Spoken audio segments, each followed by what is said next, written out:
नमस्कार मित्रों, मैं जितेंद्र वैष्णव प्रभात क्लासेज के ऑनलाइन प्लेटफॉर्म पर आपका हार्दिक स्वागत करता हूं, अभिनंदन करता हूं। मित्रों, मैं आज आपके सामने फिर हाजिर हूं जियोग्राफी के एमसीक्यू क्वेश्चन लेकर के, मल्टी चॉइस क्वेश्चन। आज हमारा एक प्रमुख टॉपिक है राजस्थान की प्रमुख सिंचाई परियोजनाएं। सिंचाई परियोजना से मैंने यहाँ पर एनसीईआरटी आधारित बेहतरीन प्रश्नों का समावेश आपके सामने मैं लेकर के आया हूँ। जो आज हमने यहाँ पर जो एलएसए का जो टेस्ट हुआ था, उस टेस्ट में हमने ये क्वेश्चन दिए थे। आज हम उन्हीं क्वेश्चनों पर चर्चा कर रहे हैं और इन्हीं क्वेश्चनों की आज यहाँ पर व्याख्या करेंगे। तो मित्रों, तैयार हो जाओ, हम बात करते हैं आज के जो प्रश्न थे इस पर। सबसे पहला आपका क्वेश्चन है, बांकली परियोजना का संबंध किस जिले से है। यहाँ पर मित्रों हम बात कर सकते हैं, एक सिंचाई परियोजना की बात हो रही है। यहाँ पर राजस्थान के पश्चिमी राजस्थान की अगर हम बात करें तो पश्चिमी राजस्थान में एक प्रमुख नदी प्रवाहित होती है जिसका नाम है सूकड़ी। कौन सा है? सूकड़ी। सूकड़ी मुख्यतः हम ये कह सकते हैं लूणी की सहायक नदी है। किसकी है? लूणी की सहायक नदी है। तो मित्रों आपको ये ध्यान रखना है, लूणी की सहायक नदी है सूकड़ी है। इस सूकड़ी नदी का उद्गम हम बात कर सकते हैं पाली क्षेत्र से होता है। तो यहाँ पर यह नदी जो सूकड़ी नदी है, जो लूणी की सहायक नदी है, इस सूकड़ी नदी पर एक बांध बना हुआ है जिसका नाम है बांकली। कौन सा है? बांकली बांध। इस बांकली बांध की बात करते हैं तो यह बांकली बांध जालोर क्षेत्र में है। कौन से क्षेत्र में? जालोर क्षेत्र में। तो यहां पर क्वेश्चन क्या लिख रखा है, बांकली परियोजना का संबंध किस जिले से है। तो मित्रों यहां पर मैं बात बता दूं आपको, तो ये जो बांकली बांध है मुख्यतः वो कहां पर है? जालोर जिले में बना हुआ है। अगर यह सवाल यहाँ पर यह भी हो जाता बांकली परियोजना से, मैं यहाँ पर इसके एक और क्वेश्चन का निर्माण कर रहा हूँ, वो यहाँ पर देखना, बांकली परियोजना से कौन कौन से जिले लाभान्वित होते हैं। कौन कौन से जिले लाभान्वित होते हैं?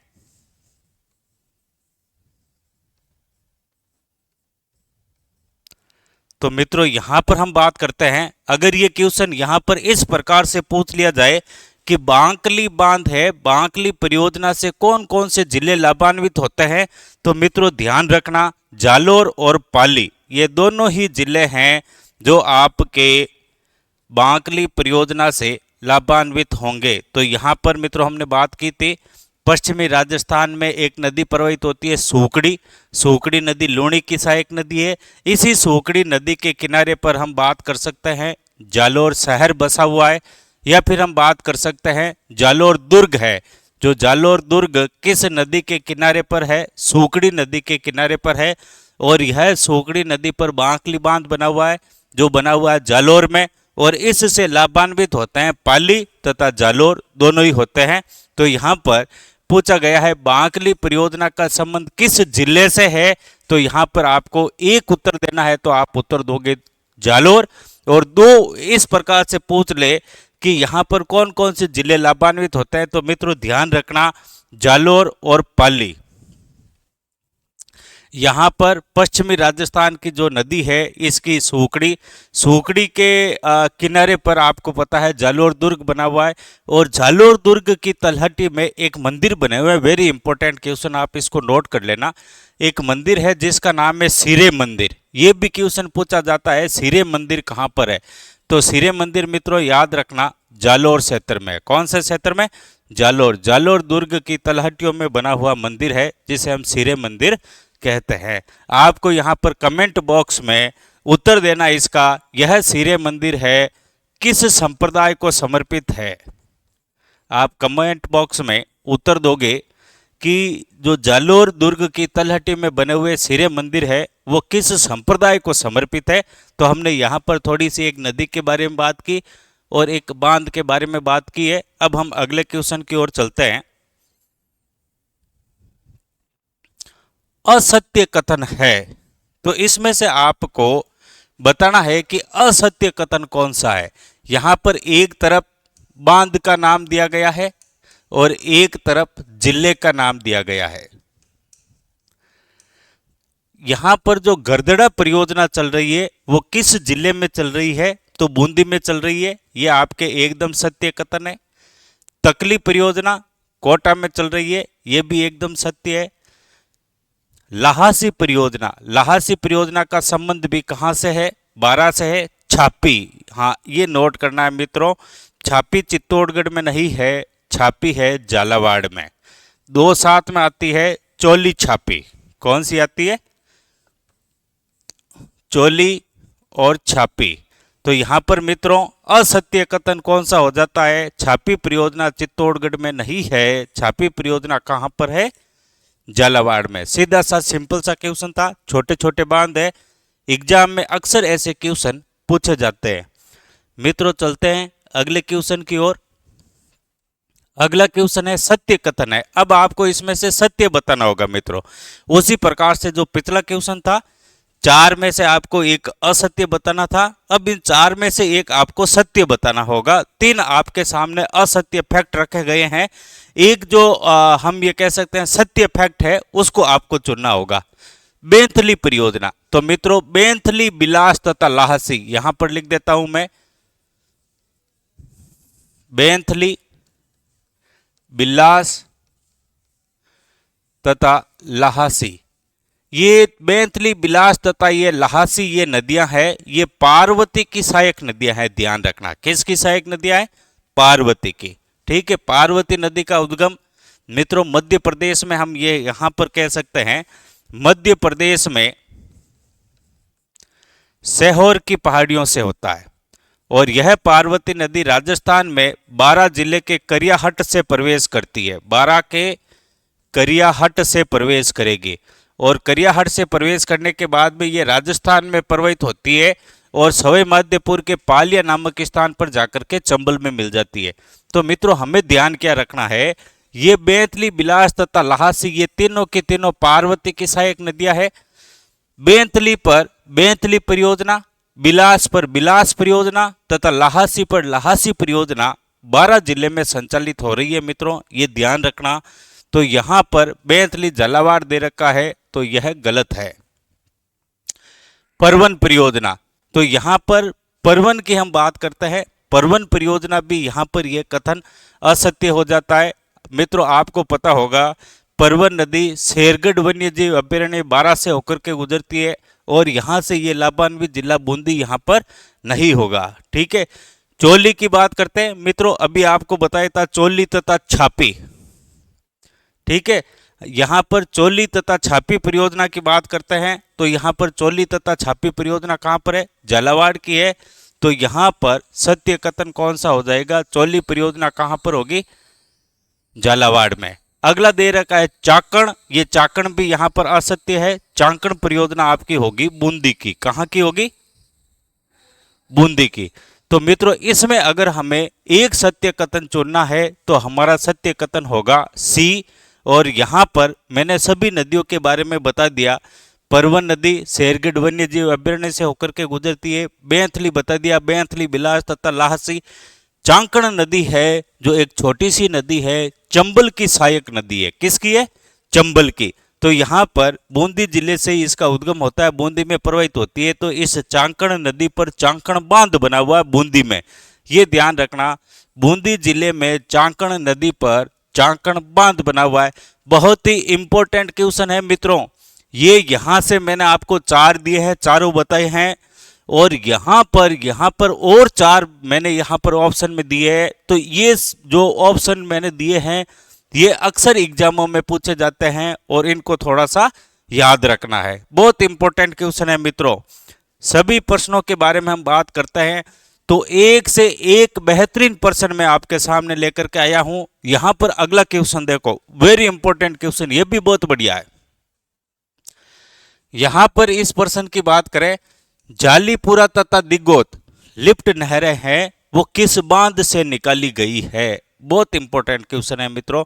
यहां से ये चंबल नदी इस प्रकार से राजस्थान में प्रवाहित होती है। यहां पर चित्तौड़गढ़ जिले से इस नदी का प्रवेश हो गया और प्रवेश के बाद में यहाँ पर इस नदी पर एक चित्तौड़गढ़ में बांध बना हुआ है, राणा प्रताप सागर। कौन सा है? राणा प्रताप सागर। फिर आगे कोटा में एक बांध बना हुआ है जिसका नाम है जवाहर सागर। मित्रों, अगला बांध है कोटा बैराज। कौन सा है? कोटा बैराज। ये दोनों ही बांध कोटा में है और यह बांध ये राणा प्रताप सागर हम ये कह सकते हैं ये आपका चित्तौड़गढ़ में होगा। यहां पर एमपी में एक बांध बना हुआ है जिसका नाम है गांधी सागर। क्या नाम होगा? गांधी सागर बांध। तो मित्रों, यहां पर जब चंबल परियोजना 1953 में शुरू हुई थी, 1953 में जब चंबल परियोजना शुरू हुई थी, तो राजस्थान तथा मध्य प्रदेश में 50-50 यानी 50-50 के अनुपात में समानुपाती परियोजना शुरू हुई थी और समझौते पर हस्ताक्षर हुए थे और इसके तहत बांध बनने तय हुए थे। तो सबसे पहले बांध बना था ये गांधी सागर बना था मित्रों 1959 ईस्वी में, और ये कोटा बैराज बना था 1960 ईस्वी में। तो यहाँ पर ये ध्यान रखना मित्रों, इस बांध का उद्देश्य ये बहुउद्देशीय परियोजना है। इस बांध गांधी सागर का उद्देश्य विद्युत उत्पादन रखा गया तथा कोटा बैराज का उद्देश्य सिंचाई रखा गया। तो यहाँ पर देखो, कोटा बैराज से दो नहरें निकाली गई है। एक का नाम है बाई नहर। कौन सा है? बाई नहर। और दूसरी का नाम है दाई नहर। कौन सी है? दाई नहर। इस दाई नहर और बाई नहर की बात करते हैं तो बाई नहर से कोटा तथा बूंदी की सिंचाई होती है। कोटा तथा बूंदी क्षेत्र में सिंचाई इस बाई नहर से होती है। दाई नहर से बात करें तो कोटा तथा बारा में सिंचाई होती है। तो इससे 8 लिफ्ट नहरें निकाली गई है मित्रों। दाई नहर से 8 लिफ्ट नहरें निकाली गई है। इन 8 लिफ्ट नहरों की बात करते हैं तो कौन कौन सी है? एक है जालीपुरा। कौन सी है? जालीपुरा। दूसरी है दिगोद। जालीपुरा तथा दिगोद है यह कोटा से निकाली गई है और कोटा में सिंचाई परियोजना सिंचाई करती है। यहां पर अब है अंता फर्स्ट, ये 12 की है। अंता सेकंड, ये भी 12 की है। गणेशगंज, सोरखंड, कचारी और पचेल, ये आपके 12 की लिफ्ट नहरें हैं। कहाँ की है? 12 की। तो सवाल ये पूछा गया है मित्रों, जालीपुरा तथा दिगोद लिफ्ट नहरें किस बांध से निकाली गई है? तो ये निकाली गई है कोटा बैराज से, और कोटा बैराज से विद्युत का उत्पादन नहीं होता है। ये ध्यान रखना, इस बांध से विद्युत उत्पादित नहीं होती है। लेब असिस्टेंट में भी यह सवाल पूछा गया है मित्रों, वेरी इंपॉर्टेंट क्वेश्चन है। और इस बांध से विद्युत उत्पादन नहीं होता है, ये भी आप याद रखोगे। और ये जो लिफ्ट नहरें मैंने यहाँ पर बता दी। और देखो मित्रों, यहाँ से इस परियोजना से कोटा में सिंचाई होती है, बूंदी में सिंचाई होती है और बारा में सिंचाई होती है। ध्यान रखना, हाड़ौती क्षेत्र के 4 जिले हैं, कोटा, बूंदी, बारा तथा झालावाड़। इन चारों जिलों को ऑप्शन देकर के यह भी सवाल पूछा जा सकता है, कोटा बैराज से किस जिले में सिंचाई नहीं होती है? तो मित्रों ध्यान रखना, कोटा बैराज से झालावाड़ में सिंचाई नहीं होती है। वेरी इंपॉर्टेंट क्वेश्चन है। अब मैंने एक ही प्रश्न से आपको यहाँ पर 7 क्वेश्चन बता दिए हैं किस प्रकार से प्रश्न पूछा जा सकता है। ये भी पूछा जा सकता है, ये 3 लिफ्ट नहरें दे दी, एक इनमें से ये दे दी जालीपुरा और दिगोद, और पूछ लिया कौन सी लिफ्ट नहर 12 में नहीं है।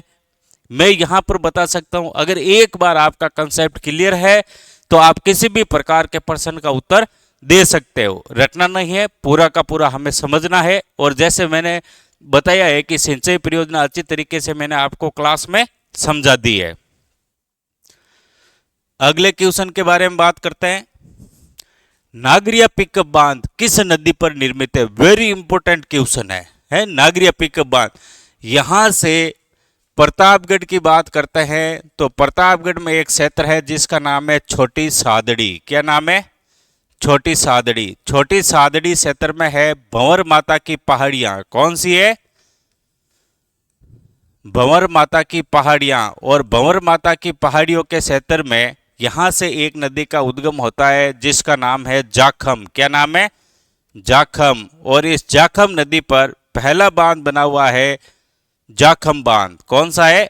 जाखम बांध। यह जाखम बांध राजस्थान का सबसे ऊंचा बांध कहा जाता है, सबसे ऊंचा बांध है जो टीएसपी क्षेत्र में निर्मित है, जनजातीय उपयोजना क्षेत्र के अंतर्गत निर्मित किया गया राजस्थान का, हम ये कह सकते हैं, प्रमुख बांध जो जाखम बांध है। जाखम बांध से जस्ट आगे एक बांध बना हुआ है जिसका नाम है नागरिया पिकअप बांध। कौन सा है? नागरिया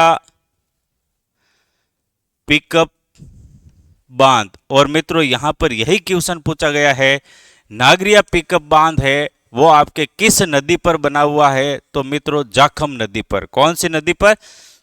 जाखम नदी पर। यहां पर सोम नदी पर हम बात कर सकते हैं, दो बांध बने हुए हैं, एक का नाम है सोम कागदर, एक का नाम है सोम कमला अंबा। सोम कमला अंबा।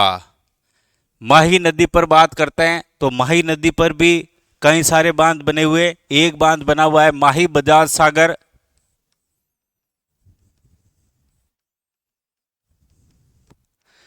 माही बजाज सागर बांध। यह राजस्थान का सबसे लंबा बांध है, हम यहां पर कह सकते हैं इसकी लंबाई 3109 मीटर है। तो यह राजस्थान का सबसे लंबा बांध यह जाखम बांध है जो राजस्थान का सबसे ऊंचा बांध है। तो यहां पर हम ये कह सकते हैं माही बजाज सागर बांध है, राजस्थान में बना हुआ है। यहां से थोड़ा सा, इस बांध से थोड़ा आगे बांध बना हुआ है जिसका नाम है कागदी बांध। कौन सा बांध है? कागदी बांध। तो ये दोनों ही कहां पर है? बांसवाड़ा के क्षेत्र में। कहां पर है? बांसवाड़ा में। और माही नदी पर एक हम बात कर सकते हैं, एक कनोड बांध बना हुआ है। कौन सा बना हुआ है? कनोड बांध। तो कनोड बांध यहां पर हम ये कह सकते हैं गुजरात के क्षेत्र में है। गुजरात, गुजरात क्षेत्र में है कड्डाना बांध। और यहां पर है कागदी पिक बांध। तो मित्रों यहां पर ये माही नदी के बांध हो जाते हैं। जाखम के बांध मैंने आपको बता दिया। साबरमती नदी मैंने आपको बताया था कि साबरमती नदी का उद्गम तो राजस्थान में होता है लेकिन यह गुजरात के लिए उपयोगी है। राजस्थान में इसका मात्र प्रवाह 45 किलोमीटर का ही है। माही नदी के किनारे गुजरात के दो बड़े शहर अहमदाबाद तथा गांधीनगर बसे हुए हैं। हमने इसके बारे में चर्चा कर ली। अब अगले क्वेश्चन की ओर चलते हैं मित्रों। अगला क्वेश्चन है, निम्न में से किस परियोजना के द्वारा पाली लाभान्वित नहीं होता है? अब आपको यह बताना है कौन सी परियोजना है जिसका संबंध पाली से नहीं है। बहुत ही अच्छा और बहुत ही प्यारा क्वेश्चन है मित्रों। तो यहां पर जवई बांध की बात करते हैं। जवई बांध, मारवाड़ का अमृत सरोवर, मारवाड़ का अमृत सरोवर। मित्रों आपको पता होगा जवई बांध जवई नदी पर बना हुआ है। कौन सी नदी? जवई नदी पर बना हुआ है। कहां पर बना हुआ है? सुमेरपुर पाली में। कहां पर बना हुआ है?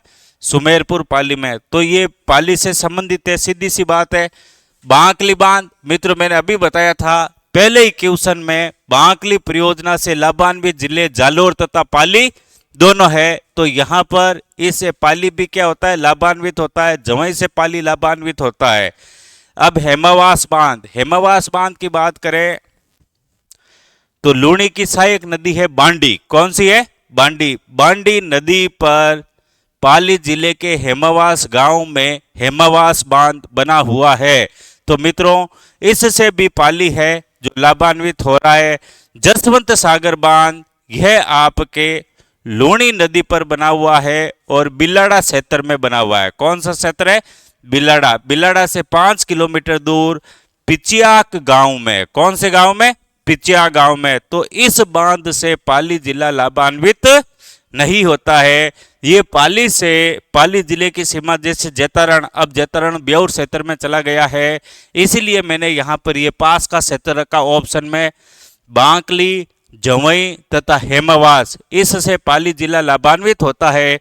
जसवंत सागर बांध से जोधपुर जिला लाभान्वित होता है, पाली नहीं होता है। तो मित्रों उत्तर हो जाएगा आपका डी। कौन सा हो जाएगा? डी। चलते हैं अगले प्रश्न की ओर।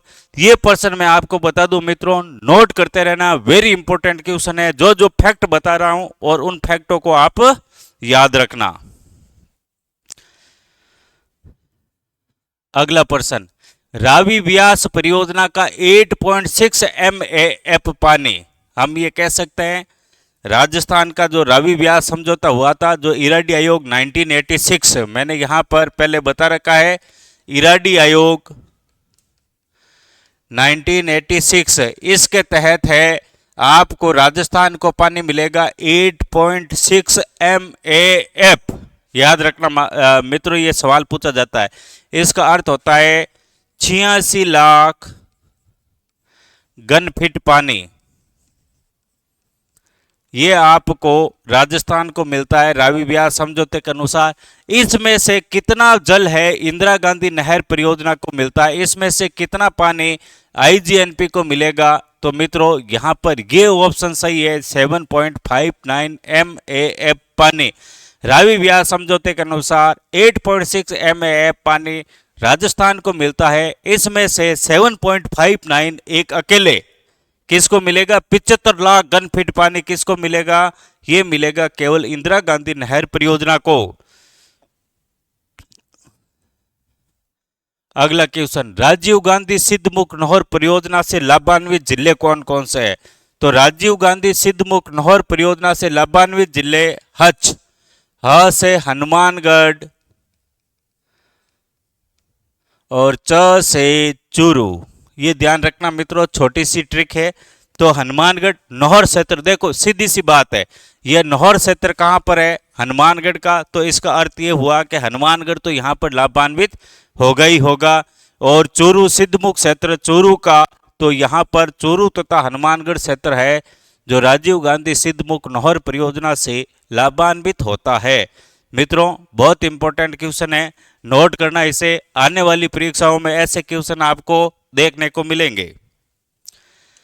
अगला क्वेश्चन आपका, निम्न में से कौन सी लिफ्ट नहर गंग नहर की नहीं है? बहुत ही अच्छा क्वेश्चन, प्यारा सा क्वेश्चन है मित्रों। बहुत थोड़ा सा हम ये कह सकते हैं ऊपरी लेवल से नहीं पूछ करके थोड़े से डीप हमने लेवल पे क्वेश्चन बनाए हैं। तो यहां पर गंग नहर की बात करते हैं। तो गंग नहर की बात करें तो यहां से, जैसे ये राजस्थान का क्षेत्र है, यहां पर एक बांध है पंजाब के फिरोजपुर जिले में, हुसैनीवाला। कौन सा है?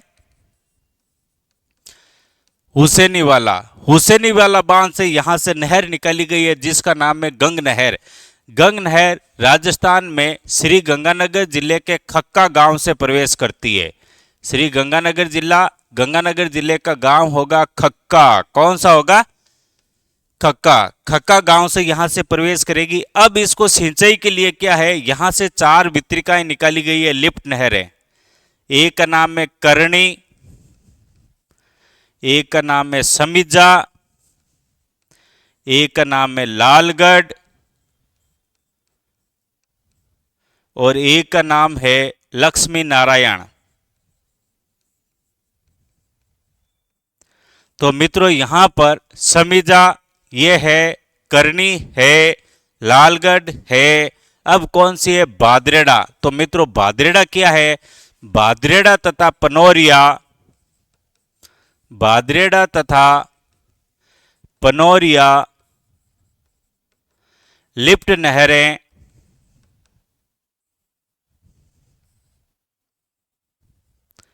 नर्मदा नहर से निकाली गई है। नर्मदा नहर जिससे जालोर तथा बाड़मेर लाभान्वित होता है मित्रों, है यह राजस्थान में सिल्लू गांव से प्रवेश करती है जालोर के। तो इससे 2 लिफ्ट नहरें निकाली गई है जिसका नाम है बादरेड़ा तथा पनोरिया। तो ये बादरोड़ा लिफ्ट नहर है, ये आपके गंग नहर से संबंधित नहीं है। बहुत ही अच्छा क्वेश्चन है मित्रों, हम यहां पर बात कर सकते हैं। इस प्रकार से थोड़ा सा डीप प्रश्न पूछे गए हैं, लेकिन इस प्रकार का पैटर्न आपने देखा है, ऐसे सवाल पूछे जाते हैं। एनिमल अटेंडर में मैंने कल ही बताया था, अधीनस्थ बोर्ड ने अपना थोड़ा सा पैटर्न बदल दिया है। जैसे प्रश्न पूछे जाते हैं उसी प्रश्नों का समावेश मैंने आज के आपके सामने यहाँ पर जो सुबह टेस्ट हुआ था उसमें यही दिए थे, और अब मैं आप इनको क्या करवा रहा हूँ, सॉल्व करवा रहा हूँ। ठीक है, अगले क्वेश्चन के बारे में बात करते हैं। पान के खेतों को किस बांध से सिंचाई होती है? हाँ, पान के खेतों के बारे में बात करें तो पान के खेतों को बजेड़ा कहा जाता है। बहुत ही इंपॉर्टेंट क्वेश्चन है मित्रों, राजस्थान कांस्टेबल 2012 में पूछा गया। पान के खेतों को क्या कहा जाता है? बजेड़ा। क्या कहा जाता है? बजेड़ा। तो पान के खेतों को बजेड़ा कहा जाता है और पान के खेतों को सिंचाई सवाई माधोपुर में स्थित मोरा बांध से होती है और यहां पर इसका उत्तर हो जाएगा ए। सीधी सीधी बात कर सकते हैं, टोरडी सागर बांध टोंक में। इसकी क्या विशेषता है? इसके सभी गेट या फाटक या मोरिया खोल देते हैं। टोरडी सागर बांध के सभी गेट फाटक या मोरिया खोल देते हैं तो उसमें एक बूंद भी जल सेंस नहीं रहता है। ये इस टोरडी सागर बांध की विशेषता है। ये है टोंक में। हेमावास बांध पाली जिले के हेमावास गांव में बना हुआ है, बांडी नदी पर बना हुआ है। सीधी सी बात है। माही बजाज सागर बांध, इसके बारे में हमने चर्चा कर ली थी। तो मित्रों ये हमारे जो क्वेश्चन हम ये कह सकते हैं 10 क्वेश्चन थे जो हमने आज एग्जाम में दिए हैं। 10 क्वेश्चन को मैं यहाँ पर सोल्व करवा दिया। अब यहाँ पर हम एक महत्वपूर्ण बात के बारे में चर्चा करते हैं। प्रभात क्लासेज बेहतरीन फैकल्टी के साथ में आपके लिए ये जो चतुर्थ श्रेणी भर्ती परीक्षा है 4th ग्रेड की, उसके नए बेस शुरू कर रहा है 6 तारीख से, यानी कि कल सोमवार से हम ये कह सकते हैं 6 जनवरी 2025 से प्रभात क्लासेज के बैनर तले यहाँ पर चतुर्थ श्रेणी की जो नया बैच लग रहा है उसमें आप यहाँ पर ज्वाइन करें प्रभात क्लासेज को और चतुर्थ श्रेणी भर्ती परीक्षा की सशक्त तैयारी के लिए हमसे जुड़े।